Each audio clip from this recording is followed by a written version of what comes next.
सभापति महोदय, अभी तक समुद्री कानून को अंतर्राष्ट्रीय कानून से संहिताबद्ध करने की ज़रूरत का कोई ऐसा पूर्ण हल नहीं निकाला जा सका है जो सबको स्वीकार हो।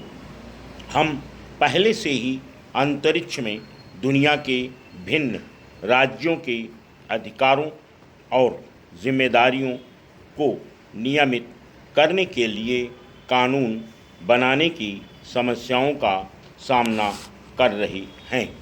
मुझे खुशी है कि न्यायशास्त्रियों की दो अंतर्राष्ट्रीय और एक राष्ट्रीय संस्था अगले 15 वर्षों में इंसान की ज़रूरतों का अंदाज़ा लगाने और सन 2001 में न्याय की व्यवस्था के मार्ग में आने वाली चुनौतियों का सामना करने के लिए आपस में मिलकर विचार विमर्श कर रही हैं।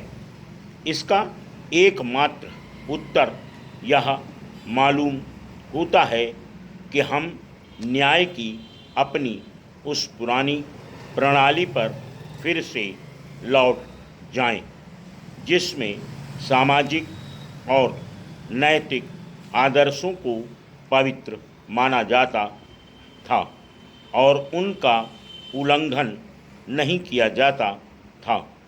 हर आदमी इन कानूनों का पालन करना अपना एक धार्मिक कर्तव्य मानता था।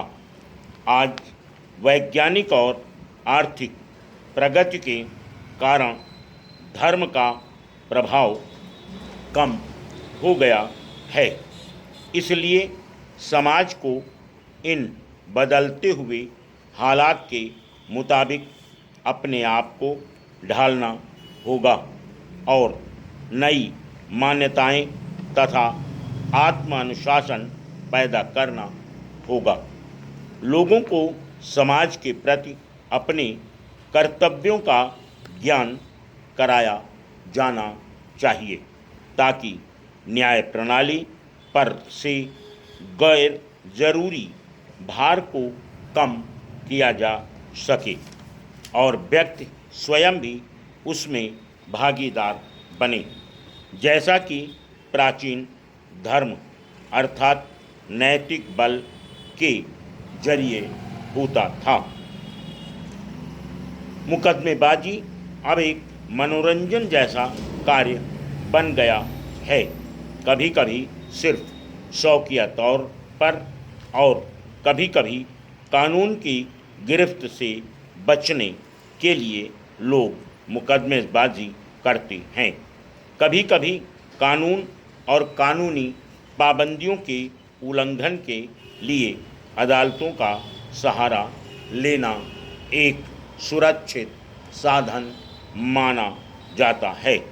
अगर कानूनी क्षेत्र का इस्तेमाल वकीलों और कानून तोड़ने वालों के लिए एक उत्तर और लाभकारी साधन बनकर रह जाता है, तो इसमें भ्रांत पैदा हो जाएगी और कानून का ध्येय ही खत्म हो जाएगा। न्यायाधीशों और वकीलों से अनुरोध है कि वह अपनी जिम्मेदारी की ऊंची भावना से मौजूदा कानून प्रणाली की भूल भुलैया पर विचार करें, जिनके कारण न्याय का मूल आधार ही नष्ट हो रहा है और न्यायपालिका को सामाजिक उन्नति के एक साधन के रूप में मजबूत बनाने के लिए उचित उपाय ढूंढ निकालें। आज आम आदमी अदालत में जाने के विचार से ही कतराता है। उसे यकीन है कि अदालत का मतलब है कि बहुत महंगी और लंबी लड़ाई जो शायद उसके जीवन में खत्म हो या न हो, हमेशा ही समय पर न्याय मिलना बहुत ही ज़रूरी है। कानून में देरी का रोग न्याय व्यवस्था को ही खाए जा रहा है। मैं इस सम्मेलन में आए संसार के प्रतिष्ठित न्याय शक्तियों से अनुरोध करता हूं कि वह कानूनी देरी से निपटने, कानूनों को सरल बनाने और आम आदमी को न्याय उपलब्ध कराने के लिए कारगर उपाय खोजें, क्योंकि कानून आदमी की सेवा के लिए होते हैं। Full stop.